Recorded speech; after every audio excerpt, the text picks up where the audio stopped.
Olá, bom dia, boa tarde, boa noite. Aqui é Douglas Omit, falando um pouquinho de. Nós vamos falar um pouquinho de cartomancia hoje, né?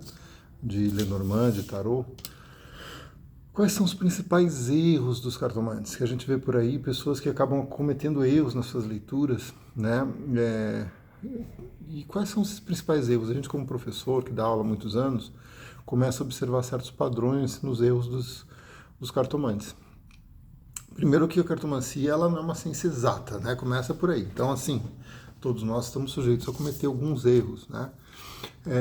Mas tem alguns que são mais importantes da gente salientar para que serem evitados. O primeiro ponto que eu acho muito importante é a negligência nos estudos, tá? É você achar que a tua intuição é infalível, que você tem uma conexão infalível e que você não precisa estudar, tá? E esses baralhos, né, eles têm anos de teorias formadas, estou aqui com o Daudete, né?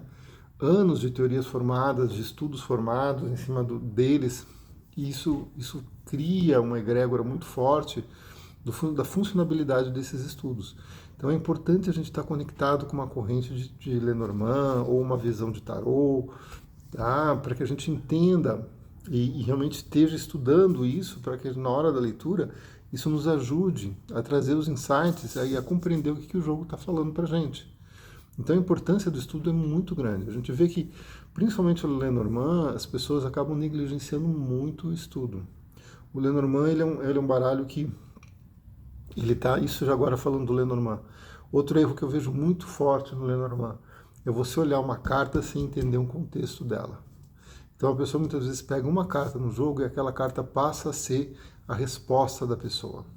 Só que no Lenormand tudo é contexto. Você não lê Lenormand com uma carta só. Você combina cartas. O que está em cima, o que está embaixo, o que está à direita, o que está à esquerda. Tudo isso tem regras de combinação, pelo menos na escola europeia. Então essas combinações são muito importantes. Então no Lenormand é você esquecer o contexto daquela carta. É muito negativo e você pode errar, tá? Quando você coloca essa questão do contexto que essa carta saiu. Outro erro comum que acontece é você ver uma carta numa situação, numa pergunta ou num contexto de jogo e você deduzir que é aquilo. Então eu vejo um urso numa briga de um casal e eu deduzo que essa briga é por ciúmes, tá?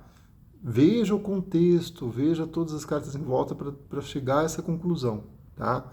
Claro que pode ser por ciúmes? Pode. Não estou dizendo que não, que o urso não fala em ciúmes. Mas conforme o contexto, não é necessariamente ciúmes, tá? Pode ser apego, pode ser outro tipo de situação ali que tá tendo no jogo, tá? Então, não deduza as coisas a partir da tua experiência de vida. Deixe o baralho falar por si, o baralho se expressar, o baralho mostrar o que está acontecendo. Ele vai mostrar, é só você ficar atento aos símbolos e às combinações desses símbolos. Tá? Então fiquem atentos a isso, a esses pontos. Claro, eu não estou aqui dizendo que a intuição não funciona. Tem muita gente que acha que eu não acredito em intuição, e não é isso. Só que a gente tem que refinar a intuição. E tem dias que a nossa intuição não está legal. Então a gente tem que ter a técnica, a gente tem que ter o estudo, tem que se preparar, tem que entender de combinações, tem que entender de contexto de jogo, tá certo? E esses são, acho que, os principais erros que a gente vê, principalmente no principiante de Lenormand, tá certo? Boa semana a todos. Douglas no Meet, no Instagram, no YouTube e no TikTok.